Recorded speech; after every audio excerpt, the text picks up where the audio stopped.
If you've ever tried to make an AI film, it's likely that you've ran into this problem before.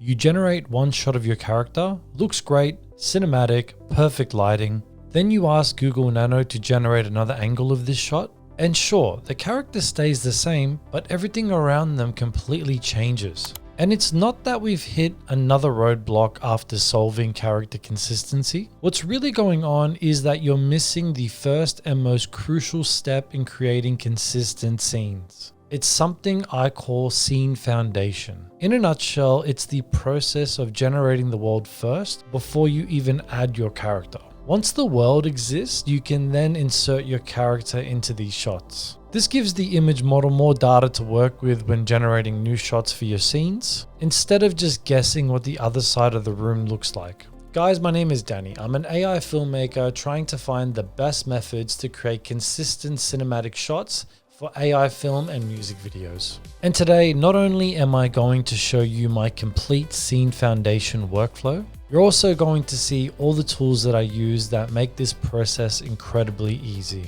By the end of this video, you will have the formula in generating consistent scenes for your AI film or music video. So let's get started. So the platform I'll be using for this tutorial is Higgsfield. Link to get there is in the description. Now, the reason I'm using Higgsfield is simple. They offer unlimited generations for two image models that we're using today. So one is Nano Banana and the other is Seedream 4.0. Just keep in mind, to access the unlimited generations, you do need the Pro $29 a month plan. Now, the examples I'm about to show you are from an AI horror film that I'm currently working on. If you've ever watched a horror film before, you'll know they usually take place in one main location, often a house. So I generated an image of a house, and this is actually going to be our foundational image. Then I'm going to use that same image to generate the entire exterior and interior of this house. Let me show you what I mean. So using that same image and a prompt, I was able to generate the exterior of the exact same property. So now that we have the front and back of the house, we can now start generating inside. So using the front and back image of the property, I was able to generate inside of the house looking at the back of the property. Now, the one thing you got to keep an eye on is making sure the door and the windows are matching. Initially, when I was doing this, I didn't realize that there's actually an additional window here next to the sliding door.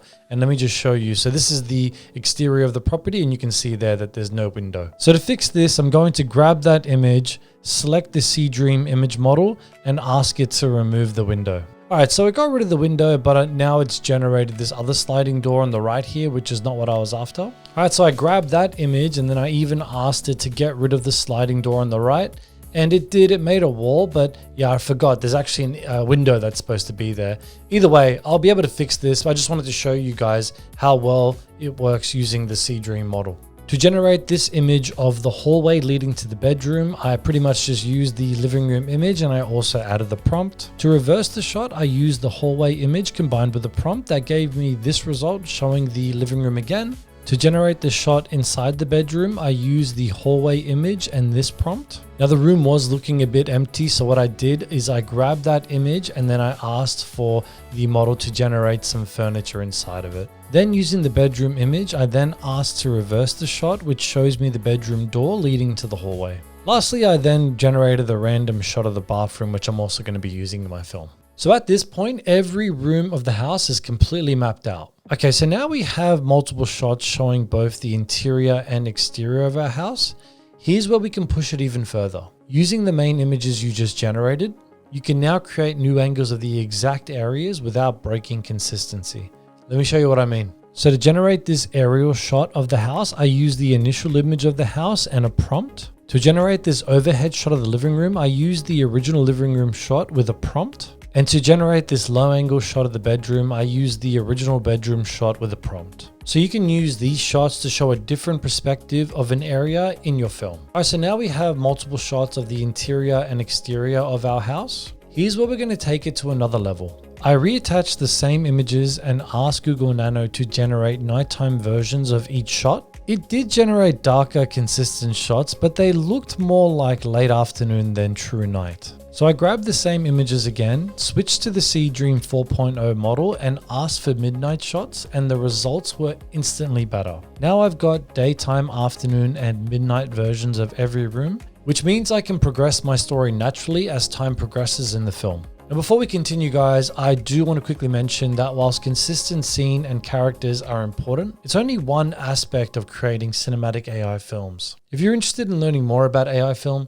be sure to check out my AI film and video creator pack. Now, at this point, the number of images I generated was starting to pile up, and I needed somewhere to organize them all. So Adobe Firefly recently added a new feature called boards. It's basically a visual workspace where you can drag and drop your images and add headings or notes right on top of them. This just helps me stay organized and gives me a clear visual layout of all of my shots, kind of like a digital storyboard. Now, it's free for me because I already have an Adobe subscription because I use Premiere Pro and Photoshop, but it's worth checking out if this is available for everyone. All right, now it's time to create our character and bring them into our shots. I'm using Seedream 4.0 here because it gives me the most realistic cinematic results. I've also selected the high quality mode. It's not unlimited, but at 1 credit per generation, it's worth the step. All right, first I generated this base image of our character on a white background. Next, I took that image and asked the model to generate the same character in different outfits. Here's one of the results. She's wearing her cozy outfit for a bedroom scene.